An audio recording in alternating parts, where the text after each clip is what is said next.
संजय सिंह जी के 6 महीने उन्होंने जिंदगी के बिना वजह के, बिना के केस के उन्होंने बर्बाद कर दिए। तो दिखता है कि बिना बात के एक एक करके पूरे आम आदमी पार्टी की जो टॉप लीडरशिप है उसको परेशान किया गया है, प्रताड़ित किया गया है। और संजय जी का बाहर निकलना ये संकेत है कि इनके पास कोई एविडेंस था ही नहीं, कोई केस था ही नहीं, पूरा बेबुनियादी था, फर्जी था। और मैं आपको बता दूं कि पूरी तरह भांडा फूट चुका है मोदी जी का। विकास का भांडा तो कई साल पहले फूट चुका था। महंगाई, बेरोजगारी इतनी चरम सीमा पे है। अब तानाशाही जो उतर आई है ना, जिस दिन से अरविंद केजरीवाल जेल में गए हैं, इवन जो मोदी भक्त है वो कह रहे हैं भाई ये तो बहुत गलत हुआ। एक सिटिंग चीफ मिनिस्टर को बिना एविडेंस के जेल में डालना, या तो अक्यूज करके प्रूव करें उसके बाद जेल में डालें। ये साफ साफ दिखा रहा है कि मोदी जी बौखलाए हुए हैं।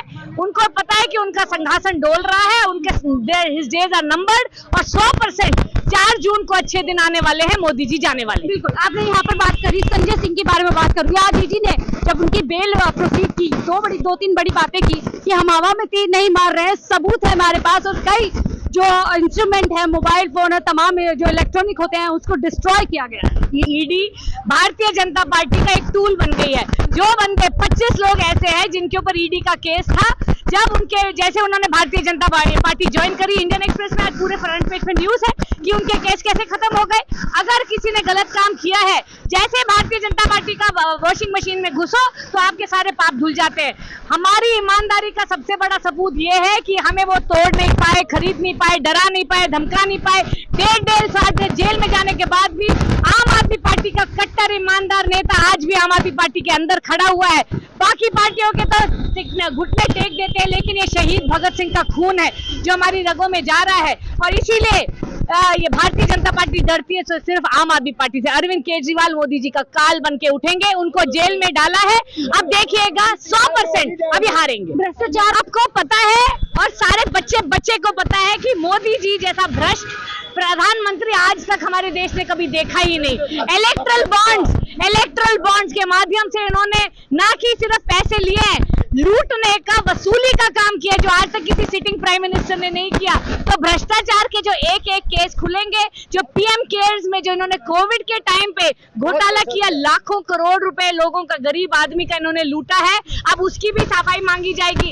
एक एक करके इनके सारे पर्चे खुलेंगे। और आप देखिएगा, मैं बहुत बड़ी बात नहीं है अगर मोदी जी खुद जेल जाएंगे, और अरे जी जेल जाएंगे 100% जाएंगे जब उन्होंने गलत काम किया है। एक एक करके कह रहे हैं इलेक्ट्रल बॉन्ड इसीलिए थे कि एनोनिमिटी रहे।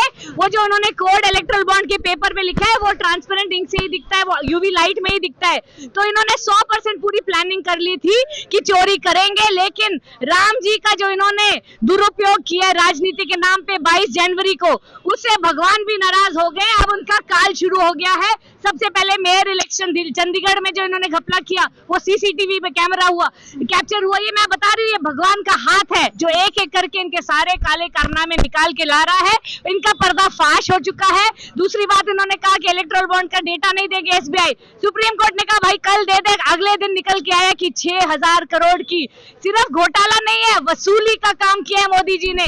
उसके बाद उन्होंने, देखो कहते हैं ना, विनाश काले विपरीत बुद्धि, अरविंद जी को जेल में डाल दिया। और बच्चा कहता है कि भ्रष्टाचार का काल है अरविंद केजरीवाल। जो मोदी भक्त है ना, अंधभक्त है, वो भी कह रहे हैं कि नहीं, अरविंद केजरीवाल गलत नहीं हो सकता, इसका मतलब मोदी जी ही गलत है।